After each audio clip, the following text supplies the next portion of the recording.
Hello students, welcome to my channel सबका English tuition. आज हम पढ़ेंगे क्लास 9 की poetry the road not taken, जिसके पोएट हैं रॉबर्ट फ्रॉस्ट। इस पोएम में रॉबर्ट फ्रॉस्ट उस स्ट्रगल को डिस्क्राइब करते हैं जो हर इंडिविजुअल अपनी लाइफ में फेस करता है कभी ना कभी, जब उसे दो रास्तों में से एक चुनना पड़ता है। चलिए पोएम की फर्स्ट स्टैंजा पढ़ते हैं।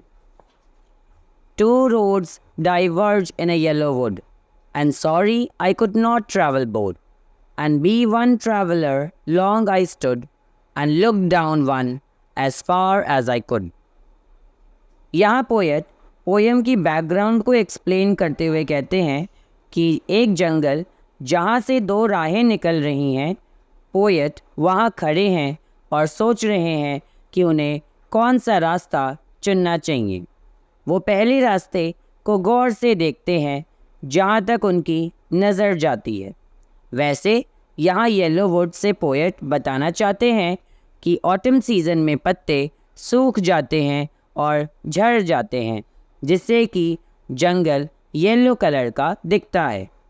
Come let's read the second stanza. Then took the other, just as fair, and having perhaps the better claim, because it was grassy and wanted wear, though as for that the passing there had warned them really about the same.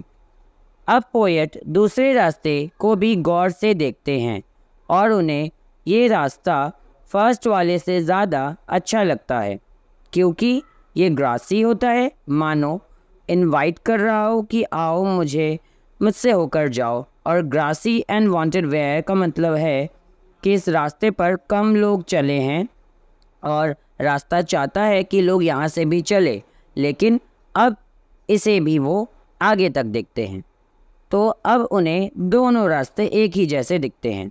ऐसा ही life में भी होता है, जब हम कोई decision लेना होता है तो सभी ऑप्शंस एक जैसे दिखते हैं। Let's move on to the third stanza. And both that morning equally lay in leaves no step had trodden black. Oh, I kept the first for another day, yet knowing how way leads on to way, I doubted if I should ever come back. Poet जब अगली सुबह देखते हैं तो अब दोनों ही रास्ते बिल्कुल सेम लगते हैं, क्योंकि रात में दोनों ही रास्तों में ट्रीज़ के पत्ते गिरे हैं। अब वे दोनों में से एक रास्ता चुनते हैं और सोचते हैं कि दूसरा रास्ते पर कभी और जाएंगे, जबकि उन्हें पता है कि एक बार कोई रास्ता चुन लिया तो फिर पीछे मुड़ नहीं सकते, वापस लौटकर आ नहीं सकते। और ऐसा ही हमारी लाइफ में भी होता है। एक बार आपने जो डिसीजन ले लिया, फिर आप उसको अंडू नहीं कर सकते।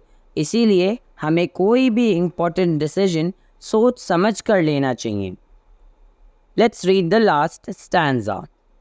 I shall be telling this with a sigh, somewhere ages and ages hence, two roads diverge in a wood, and I took the one less traveled by, and that has made all the difference.